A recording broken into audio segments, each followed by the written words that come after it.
Okay, perfect. So welcome to all the aspiring mover and mover facilitator. If you are aspiring mover, it's not the video you should be watching right now. So go back to the first online module. But if you are a mover facilitator and you are willing to become a mover mentor, this is it. So today we have Prajesh Khanal, who is a mover, community builder, and soon ambassador from Nepal. Maybe when you watch this video, he's already an ambassador. So today he will share a bit about his experience as a mover mentor. So we have a few questions for him, but maybe the first one I have is, who are you, Prajesh? Well, that's a difficult question to answer, but I think I would start with, how do I answer this? Like, so, like literally. So, I think I would associate myself a bit with movers recently. So, I'm someone living with the movers ideas, I would say. So, I'm Prajesh, I'm from Nepal. I've been with the movers program since just over a year, and I can tell you by now it's more than a family to me. I'm currently as a youth community builder in the movers program in Nepal. And yes, I'm today here with Din Long, and we are talking about mentoring. Cool, perfect. Thank you, Prajesh. And yeah, if you remember now, you are a builder, soon to be ambassador. But if you put yourself in the younger Prajesh shoes, when you were starting your journey as a mover mentor. And I think for you, it was interesting because I remember you sent me a message like, hey, Dinong, I'm ready to become a mover mentor. So I think for you, it Yeah. was really a journey. So can you share your experience and can you walk us through a bit this journey from mover facilitator to mover mentor? Yes. Thank you. So I started as a facilitator, and I think it was about an year when I got with movers as a facilitator. I got chance to facilitate some workshops with youths all around. I would say the globe.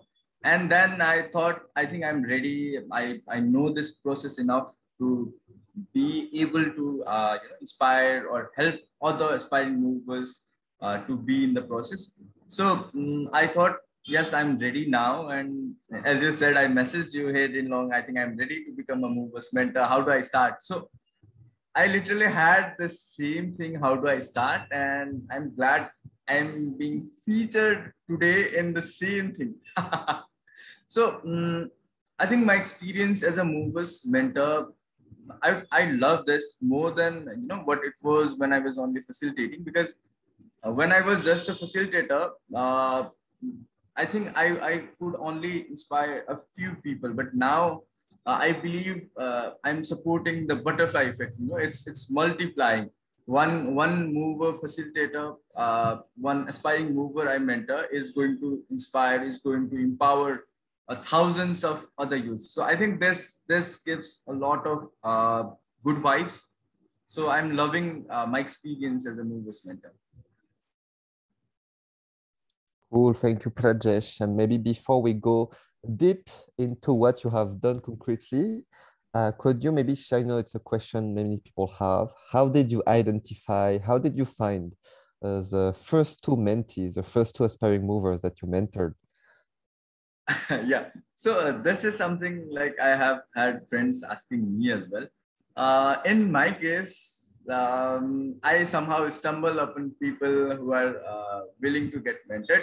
There are a lot of aspiring movers in the group. You can see as well, like they are trying to start, but they're not quite sure how do they start, or there are little questions that you don't get reading things, or you don't get sitting on classes or modules.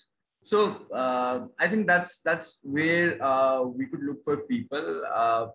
Mostly, my first two or three mentees. I think Dinlong, you and someone recommended me, and I just got in touch, and we started the process. And after that, I've been finding people in the movers group, or people in the community, or people in even in workshops. So I sometimes meet people who want to become a mover, and they get connected there, and then they apply for movers and all. So finding aspiring movers that I mentored, the major places were firstly the group. Secondly, it's on my own workshops, or it's from other workshops. So sometimes like we get connected with workshops of our friends in the community, and someone from there just asked us if how do they start, and also we just get connected, we just help them with the process, and that's how I think that's how I have been identifying or finding aspiring movers. Cool. Yeah, no, really like your answer because it's really everywhere possible. From your own workshops, from Facebook group. Now we have Discord group to do that as well. From your friends, participant, or you can just ask movers team as well, like you, or just ask another aspiring mover, one of your friends. It's quite easy, I think. I think this Yeah. part is fun also because you get to meet people, speak with people, and yeah, maybe once you identify your mentee, what did you do with them? How did you make sure they organize their first workshops? What did you do to support them? Did you support your different mentees in the same way? Also, did you do it at the same time? Or was it, one first mentee and then another one? So yeah, if you can share all about this, that will be very helpful. So I usually start with getting familiar or getting a bit comfortable, because I believe the mentor-mentee relationship should be a bit more comfortable than just basic formality.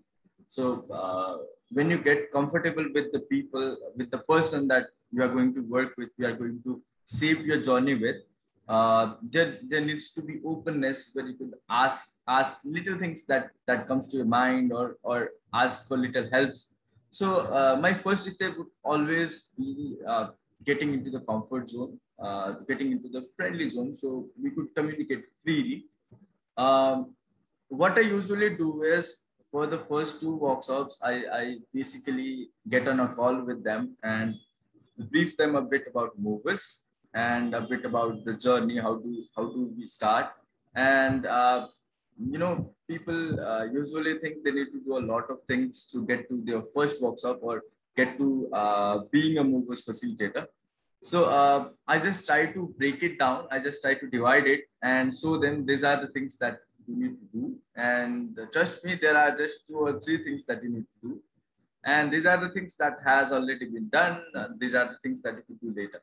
So that makes it easier for them to start. Mm. Secondly, what I do is I ask them if they have joined the onboarding call, and if not, I I encourage them to join it. I also do give a brief of what happens in the onboarding call. So it's just the basics. After that, I let them think or plan of their first workshop. So if they want me as a co-facilitator, I manage it that way. If they want to do it alone, I totally support that as well. Or if they have a friend they want to start with, so I do be a part of it as well. What we do is we set up a plan. They make a date and time and plan of themselves. So in the first workshops, they are not totally aware of the processes, like how we fill up the calendar submission, how do we make up the posters and all, and how do they make up the forms and all.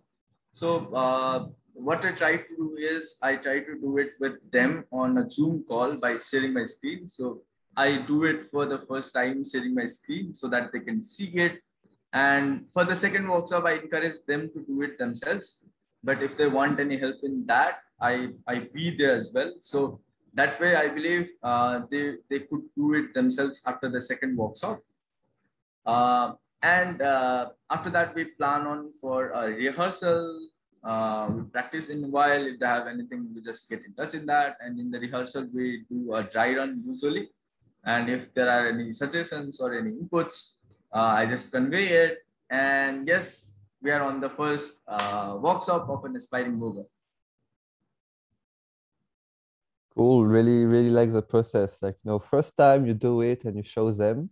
Second time you allow them to do it, but you are still there in case. And then they can fly with their own wings. Yeah. So really love it. Um, cool. And maybe just quick question before moving to the next one. But what would you say, from all your mentees, what was, I don't know, is there, one common need, or is it something different each time that you are trying to support them with? So it's not the same process every time, because some people are fluent in some aspects and some people are just beginning. Some people are fluent in other aspects, and likewise. So the process is a bit different. It depends upon person to person. But if I'm generalizing it, that's how I take it. And we don't stop right after the first workshop. We actually have a lot of things to do uh, between the first and the second one, because that's when we as mentors should be knowing what aspects should I help strengthen the aspiring movers process. Because as I already said, some might be well versed in facilitating, some might be well versed in technical things. So after the first workshop and before the second one, that's where I think we need to have a strong presence, and we need to like identify the things that was perfect in the first one. We need to identify things that need a bit of work in the first workshop, and it's our role, I believe, to overcome those, or to bring it at least to a common place, to the strengths and weaknesses to a common place before the second one. So yes, this goes based on an individual, but it's a similar approach in my case. Yeah. Cool, cool. Yes, some people might be, I don't know, super good in public speaking, so some other not. Some people might know everything about Google Drive, some people not. So yeah, I think need to identify what your mentees are good at or not good at. So yeah, really love your answer.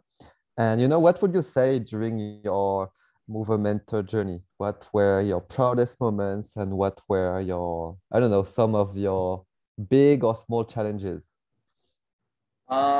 If you ask me about proudest moment, I have a lot of them. So, you could just allow me a full workshop just to share my proudest moment in my mentoring journey. Uh, the basic one, the first, let me remember the first one. So, my first step, my first time mentoring someone, and it was a bit challenging for me, because there are just limited things that we know as a facilitator, and when we step up to become a mentor, we need to know it for at least two people, one for us and one for our mentee, right? So there are a lot of things, there are a lot of questions that we stumble upon, and that I had never thought in my journey as a facilitator. So I got those things. I remember bothering you to multiple times with little things, right? So that was my challenge, and the other thing is I thought I would be good enough to start mentoring, but in my first two or three cases of mentoring, I wasn't really sure if I'm doing it right, because like it's if I don't support them properly in their first steps, so it will be difficult for them in their coming time as well, right?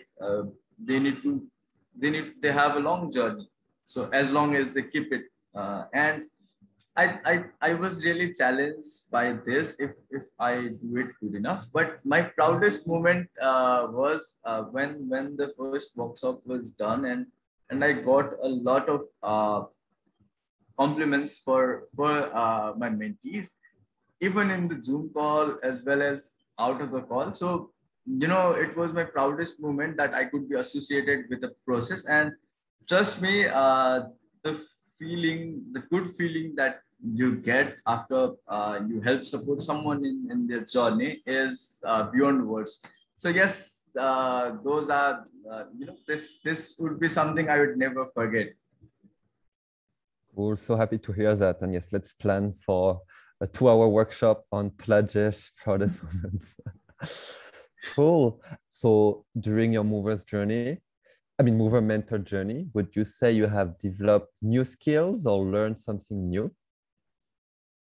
Yes, a lot of things I would say. So the first one I'd say, especially in my mentoring journey, is keeping how do I phrase it? Keeping this connections with people. Like frankly saying, I have a lot of connections within the movies community as well. But those people I have this mentor-mentee relationships, I could I could see them as more than connections. Like they are like friends. So this is something that I have developed to work with people. Like I've been working with people, but there always exists a level of boundary in between, right? A level of formality and all in between. But connecting with people in true sense is something that I have developed in my mentoring journey.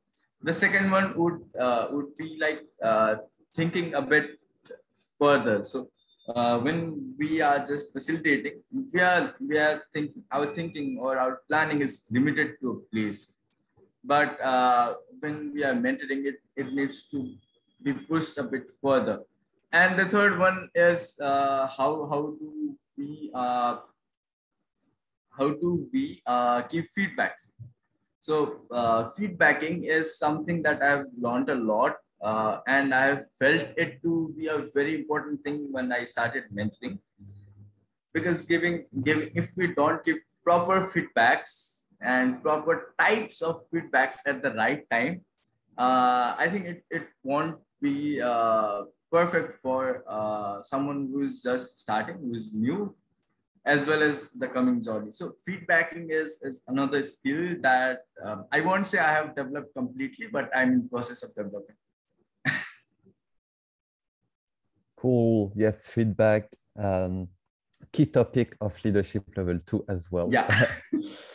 Cool. And yeah, no, final question is, from your experience now, I mean, thinking about yourself back then, but also now that you have more experience and mentored even more movers, do you have any tips that you want to share to mover facilitator who want to become mover mentor? Yes, I have a few things that I wished I knew before I start.